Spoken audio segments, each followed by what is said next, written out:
The microwave is a kitchen staple, and out of all the appliances in your kitchen, you might think it's the easiest to replace. Well, unless you're replacing a countertop microwave, this couldn't be further from the truth. Built-in, over-the-range, and drawer microwaves can be some of the most difficult appliances to change, and if you're not careful, the smallest major appliance in your kitchen could easily become the most expensive to replace. Hi, I'm Laura, and this is another edition of the Laura Report. In this edition, I will cover what you need to consider when buying a new microwave for your kitchen. Let's start with the 5 types of microwaves. There are countertops, traditional side swings, over-the-range, drawer, and drop-down door microwaves. For the purpose of this report, we will be reviewing what you need to know when replacing a built-in type. Now, there are 3 key things you need to consider before replacing your built-in microwave. First is the size, then the ventilation type, and then the electrical capacity. The first consideration when replacing a microwave is size. And the key to a successful microwave install is ensuring you've chosen a model size that will fit into your cabinet. Across all brands, common microwave sizes are 24-inch, 27-inch, and 30-inch units. These sizes refers to the width of the microwave from left to right. But they aren't exact and often vary by 1/8 of an inch or more. So it's not easy to replace a 30-inch microwave with another 30-inch microwave, even if it's with the same brand. The sizes can vary as modern microwaves are typically bigger than models made 5 to 10 years ago.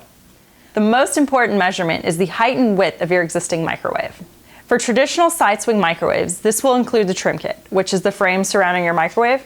A trim kit ensures your microwave fits snugly into place and hides any gaps around the unit, and can make a visual difference when installing above an oven that is wider. You'll want to measure the height and width, left to right, of your trim kit as well as the cabinet it's sitting in. The reason for this is to make sure your new microwave and trim kit will fit properly within the amount of horizontal and vertical space you have in your cabinet.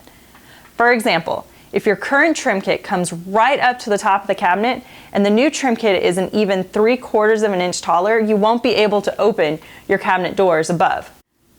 Same thing for the sides. If there isn't enough clearance space between the trim kit and the cabinet next to it, the cabinet may not be able to open properly. Conversely, if the new trim kit is smaller than your existing one, it could leave a rough edge of your previous cutout exposed, which is not a very good look. The difference with drawer, drop door, and over-the-range microwaves is they don't require trim kits, as you can see here. So you'll be measuring the microwave unit itself, and because these units don't have trim kits, there is even less wiggle room when it comes to the size.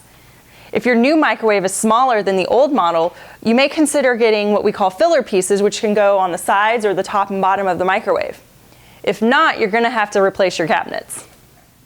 If you're hoping to replace your microwave with one of the different configurations, for example going from a traditional side swing microwave to a drop door or drawer microwave, keep in mind the dimensions are significantly different and you might need to change your cabinet. Over-the-range microwaves, or OTRs, are a great way to save space because they combine a vent hood and a microwave into one.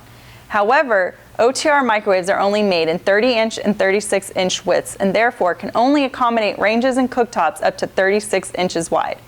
For ventilation to be effective, it needs to cover the surface area below. Otherwise, odors and vapors will escape from the sides. And from an aesthetic standpoint, it looks best to have your OTR match the widths of your range and your cooktop below. For any microwave style, you'll also want to know how deep your cabinet is. If you're purchasing an OTR microwave, keep in mind that modern units are greater in capacity and typically 15.5 inches deep. So they stick out an additional 3 to 4 inches versus older models. However, if your cabinet is greater than 15.5 inches, you'll need to purchase an OTR unit with an inset door hinge to ensure it will open properly. The average lower cabinet is 24 inches deep. If you're replacing your under-counter microwave and your cabinet is less than 24 inches deep, you'll need to purchase a space-saver microwave so it doesn't stick out further than it should. And if the outlet is located directly behind the microwave, it will push the microwave away from the wall approximately 2 to 3 inches. Now, let's talk ventilation types. OTR microwaves come in 2 installation types, vented and recirculating. The easiest way to see if your old microwave vents is to open the cabinets above the microwave. If you see a ventilation tube taking up most of the space in the cabinet, then you have a vented microwave and your next microwave should be vented. You could replace a vented microwave with a non-vented recirculating model. but it will require additional installation costs to close up the vented connection to the outside, and it leaves a big hole in your upper cabinet. Recirculating microwaves are generally found in apartments and condos. Instead of venting dirty air to the outside, they pull air in through a series of filters and push it back out through the top grill. If you have a recirculating unit, you should see an air filter or a grill at the bottom of your microwave.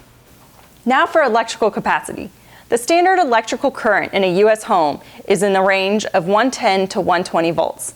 Some circuits used for large appliances such as dryers, cooktops, and ovens use voltage ranges from 220 to 240 volts.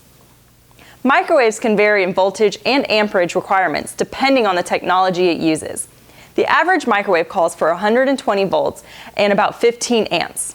However, microwaves with speed cook technology can require up to 240 volts. If your current outlet is wired for 120 volts, a 240 volt microwave will not operate properly in its plug. You will receive a fraction of the cooking power, and you run the risk of blowing a fuse. If you're not sure how much voltage your outlet has, you can use a multimeter to find out. Microwaves with higher wattages or convection technology require 18 to 20 amps, rather than the traditional, which has 15. A 20 amp plug socket looks different than a 15 amp plug socket. So it will be easy for you to tell the difference if you can go back there and see it. Or you just check the microwave owner manual. If your new microwave requires a different voltage or amperage than what you currently have in your home, you'll need to contact an electrician to adjust the circuits. If you're completely changing the microwave configuration or moving the location of your microwave and aren't sure of the modifications needed, ask your appliance store for a survey. Surveys typically incur a small fee, but having a certified installer assess the situation completely reduces the chances you will run into costly problems when it's time to install your new microwave. Well, that does it for this edition of the Laura Report. If you have additional microwave questions, want to schedule a survey, or are ready to make a purchase, contact Factory Builder stores near you now. Check out more Laura Reports on our YouTube channel, or if you would like me to investigate a specific topic, fill out our request form at factorybuilderstores.com/the Laura Report.